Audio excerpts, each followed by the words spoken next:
Ang Diyos hindi mo lang kasama kapag may breakthrough. At ang Diyos hindi mo lang kasama kapag may challenges. Kahit sa gitna ng mountaintop at valley low, nandun si Lord. Kasama mo ang Diyos pag na-promote ka.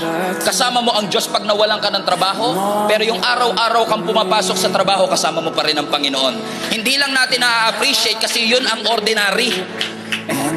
Marami sa atin nagsisimba para magpasalamat. Grabe ginawa ng Diyos. At marami rin nagsisimba para may matinding gawin ang Diyos. Pero minsan nakakalimutan nating ipagpasalamat yung araw-araw sinusustain niya tayo. Yung araw-araw may trabaho tayo. Yung araw-araw may nakakain tayo. Yung paglakad po natin kasama si Jesus. Kasama din po sa pagpapala ng Diyos at presensya ng Diyos. Yung mga simple at ordinaryong parte ng ating buhay. Yung mga average and typical. Yung simpleng pagsikat ng araw kasama mo ang Panginoon. Yung simpleng paghinga mo every second kasama mo ang ating Panginoon.